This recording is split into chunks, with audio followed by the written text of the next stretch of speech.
I'm sitting here with Brevon Harrison. Welcome to the Brevosity. I'm Nathaniel Moore. So you're doing the intro now? He thinks he owns the channel. Do you have a problem with that? He thinks he owns the channel now. Yeah, as if the channel was named after me and not you. As if you haven't been here since the beginning, though. Not the literal beginning, but like the third or fourth video. Yeah, that's true. Is with you. And you've been on all my biggest videos, and one of those videos was the Outward review. Me and Nate sat down, reviewed Outward. It's like 2.5 hours long, I think. That sounds even like kind of short for an Outward review. It's a good review, I think. There's some problems with the audio in the latter half. But we really liked Outward, to sum up that review. And we've seen the Outward 2 trailers and a little bit of previews. One from this girl from IGN that didn't really seem to know what she was doing. In Outward, at least. There is no offhand in the first Outward, she said. I'm pretty sure there is. Yeah. I was going to say Outward was a good enough game that it stayed relevant to us for 4 or 5 years? We'd stop and then pick it back up pretty often. We still haven't beat that damn light lich boss. Yeah. And then this corrupted version, and then both at the same time. Yeah. Yeah, that's the secret boss. Yeah. But Outward 2 looks really good. The trailers look really good. The one thing that really stands out to me is the upgrade in graphics and the level of detail in the world. And I think this team, the team from Outward 1, with, I don't know, just higher production values, can really make something. With the budget? Yeah, can really make something good. Yeah. They already have. They made Outward, but yeah, can make something amazing. I'm really looking forward to it, to be honest. I really liked the first one. The area traversal was good. The magic systems, while some of it was very impractical compared to just running up and beating somebody up with a weapon. Yeah. Some of it impractical enough that most other spells were definitely going to be go-tos first. It was still way more creative than almost any other game's magic system. It's probably one of my favorite magic systems in all video games I've played. Yeah, me too. I played another playthrough. I didn't get all that far, but I did some of the magic. There's there's just straight up a flamethrower, but then there's also a lot of magic where you have to do one thing and then activate it with another thing. And then the fire circle thing. The rune magic where you need to pull up a freaking wiki page and have it up in front of you. Your character needs to have their lexicon, but you also, as a player, need to have your lexicon. Yeah. But the rune magic was awesome. I loved that you could get different combos together and it'd have all sorts of different effects. Yeah. You could heal yourself, launch projectiles, drop traps, all sorts of stuff. There's a lot of stuff that felt like, I don't know, the two players, there was a lot of strategy you could use. Yeah. Traps feel... There's something cooler about using traps in a two-player game. Where, one player can kite enemies into traps. And, I will say I think it'd be way harder to play a mage single player. You said you did a playthrough. I think it'd be way more difficult to play mage in single player. But it... With how the area traversal works, it usually being pretty long journeys, it's definitely a game to bring a buddy with. Yeah, or a podcast. Yeah, or a podcast. It's still fine. It's still a really good game. Really great game, actually, single player. Two players really makes the game, though. Yeah, 2 players, though, it makes the long travels not so silent. It makes them really... it makes a really good pacing to the game to have those long travels in there where you can bullshit around and, one person can be completely lost and the other person can guide where you're going by picking out landmarks and stuff. Yeah. And you just have to look for the giant purple mountain. After you find the giant purple mountain, you can get around anywhere. And it looks like we're going to see more of that. Like, we actually, just before this, we recorded our video talking about Avowed, which will probably come out before this video. And compare the trailers of Avowed to the trailer we watched for Outward 2. And I got way more hype watching the trailer for Outward 2 than I did Avowed. Way more. Because there just looks like the creativity of the world. Like, and a lot of what we saw is directly, like, from Outward 1. So I wonder how much, like... Yeah. I wonder how much it is almost like a remaster of Outward 1 in a way, like more like a remake. Because we seen, the desert with the beehives, and then there was like trogs and like a foresty area. And I'm hoping for more big purple, giant purple mountains, ziggurat swamps. Yeah. Ziggurat. I said ziggurat. Yeah. Just making sure everybody knows. Yeah, one of the strong points of Outward 1 was its environments. Its environments were like creative. The like enemy design was also creative. But I think in Outward 2, what they showed, one reason to get a lot more excited about environments with Outward than like taking the trailer for Avowed, for example, is Outward. It's a lot more about the environments, a lot more about area traversal. Yeah. Stuff like that. Exploration is really gamified with the survival mechanics. Yeah, so when you see some like really cool environment stuff in the trailer for an Outward game, just, I don't know, I can't wait to go explore it. Yeah.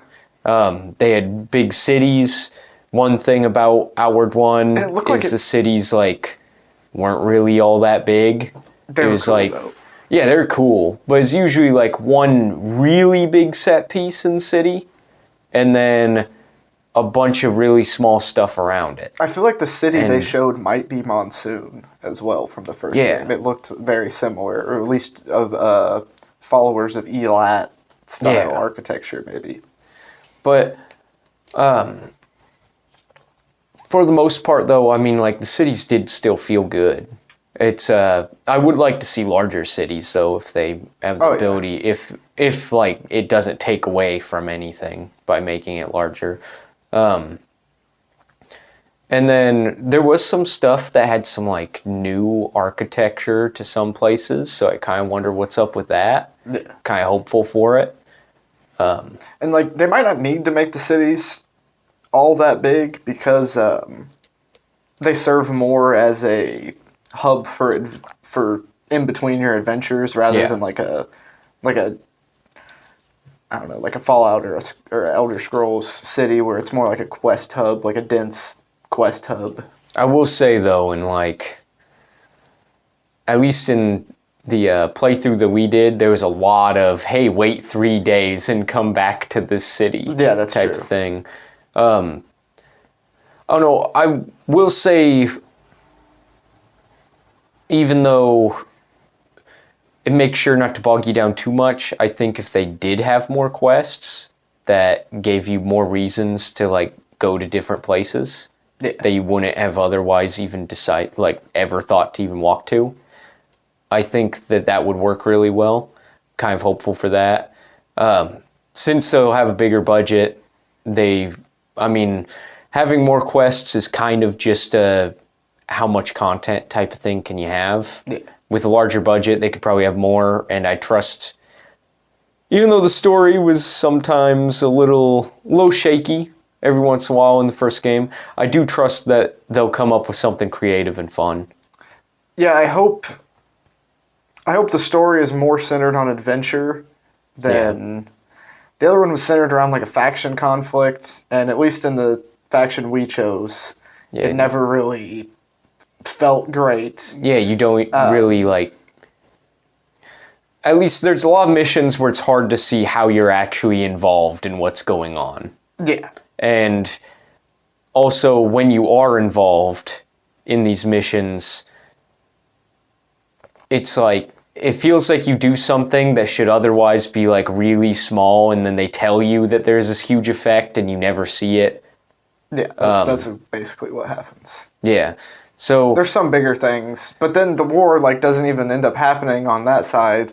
And like they just pull a completely different villain out of their ass in like the last few hours of the game. Yeah. Which like the like Scourge or whatever in the background, the Scourge. You were seeing them in the background. It's kind of interesting for them to pop up. They're like the enemy of the world. They're like the enemy in the lore, but they hadn't been our enemy up to that point.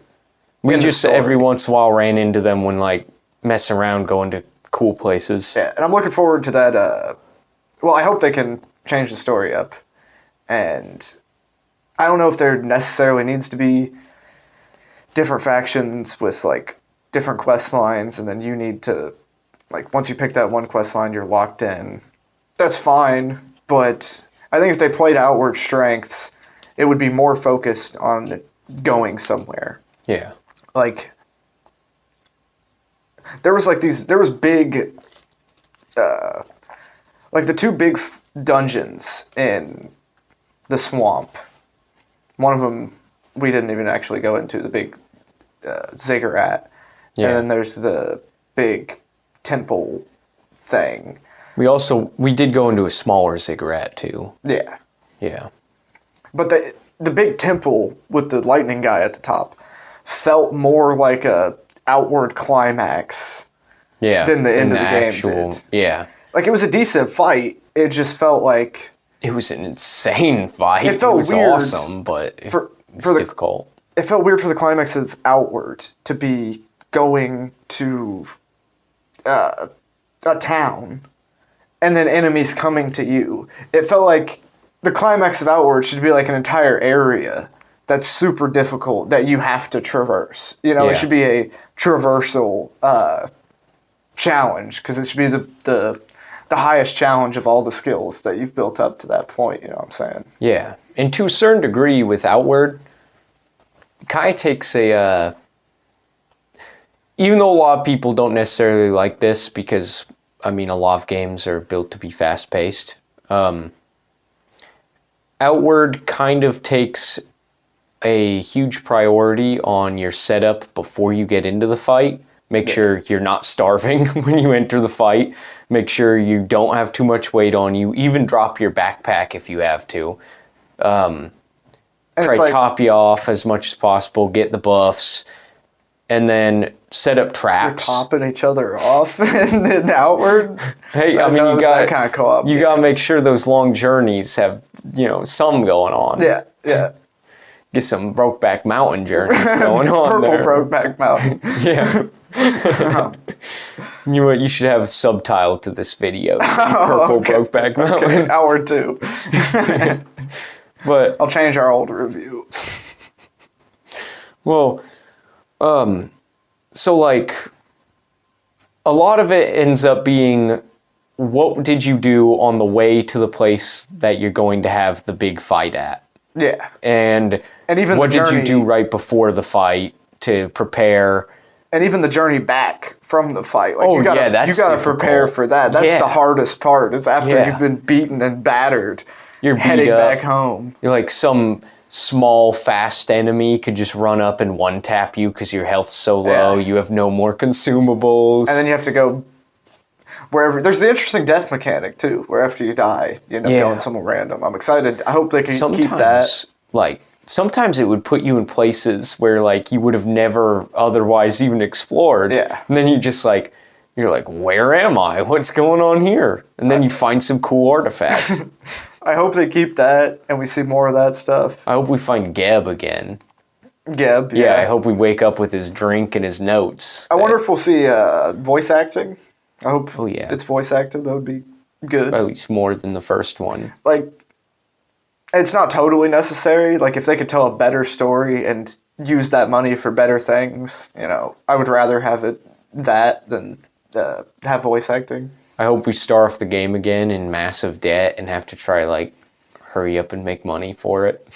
I agree. Or something similar. Yeah. Some kind of dire circumstances. And really, it's like, that mechanic it saved our ass quite a lot by being able to pay it off and then get a house in the beginning. Yeah. But, yeah, the whole prepping for a fight, though, I really like it because it's like, it's kind of more realistic in a lot of ways. Usually the person who prepared correctly is the one that's going to win.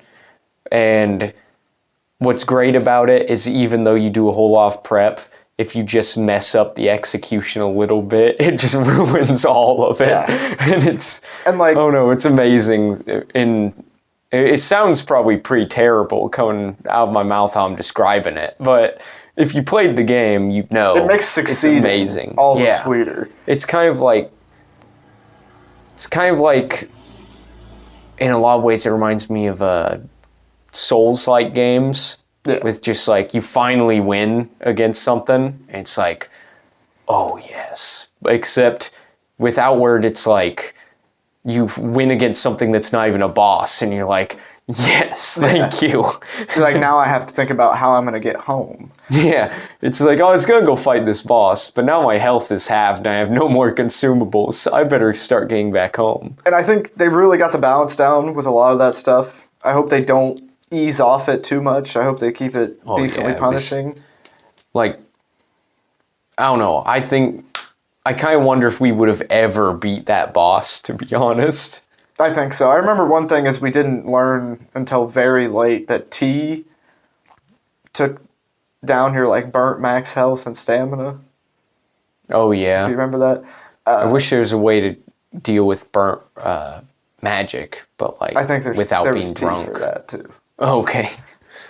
We need to really get into that tea crafting. I hope they keep the drunk. Get that Uncle Iroh stuff going on. The drunkenness helping your magic, that's fantastic. And sleeping hurting it, so you have drunken insomniac wizards. That's beautiful. Yeah, it's so creative, but so goofy at the same time. As far as actual combat goes, Outward is really clunky and like not the best. So I do hope we see some big changes in that. I hope the combat gets feeling a lot better.